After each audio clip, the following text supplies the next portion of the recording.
bench in the first half, Brian, in the end, how much difference do you think they made? Oh, well, they didn't help. Certainly didn't help our cause. It's pretty difficult to say too much positive today, I think. Could say a fair bit positive about the Storm, but that's not my job, so I'll try not to be negative. The time of those calls in the game, though, like not looking at the end result, but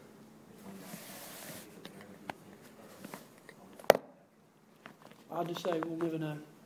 Certainly we weren't good enough to overcome those today, but it wasn't just the direct calls about the point scoring plays, but you know, those sort of things tend to go with the team that's dominating, and they dominated us. Right, those non-calls and not being fair, I think it was might have been 2 or 3 for the game. Did that feel frustration among the players? Yeah, I'd be lying if I said no, but they tried to square it up at the end a little bit, but we're 40 points down. You're not allowed to say that. We got a couple of penalties I didn't even know what for at the end, but yeah, listen, I don't know. It's very difficult, like, because it's hard to come out and blame the referees when we play like that. You know, the second half we just weren't good enough. You know, they were too good for us. There's no doubt about that. Yeah, you can try and deflect it and palm it off to them, but at the end of the day, they were too good for us. Right, there was a period of probably about 15 or 20 minutes after their first try we had decent possession, decent territory, and just weren't able to break them down. How demoralising is that when you have that ball and have those opportunities and you just can't make anything of it? Yeah, it is demoralising.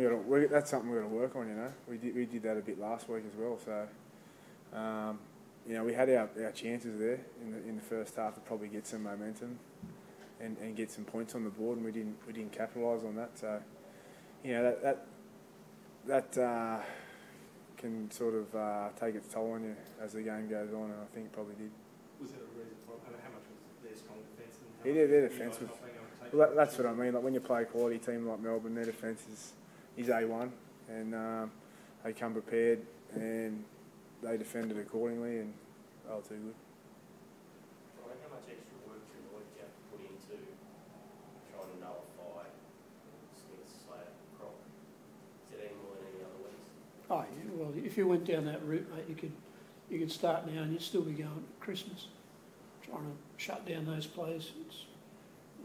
It's more about negating the number of opportunities that they get by doing the basic things really well.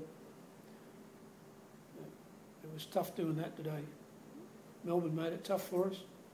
We made it tough for ourselves, and it felt like we were playing uphill and against the wind and against the tide most of the day, to me.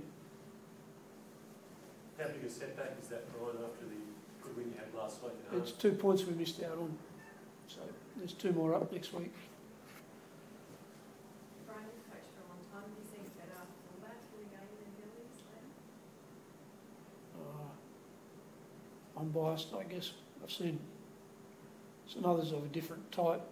It's hard to say anyone's ever been any better than Billy, but you know, there've been some. Our game has been graced with a lot of fantastic fullbacks. Fullback it's number 1 for a reason.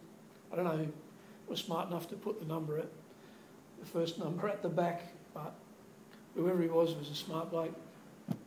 You know, I saw a bit of Graham Langland's, and you know, I've coached other guys who I regard as really important. Having a good fullback in your team is a real bonus, and Billy's definitely that for Melbourne.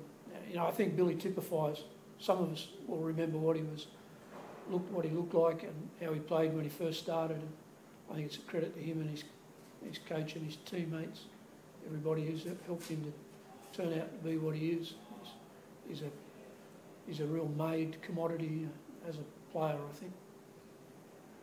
Certainly had some talent to start with, but he's an outstanding player.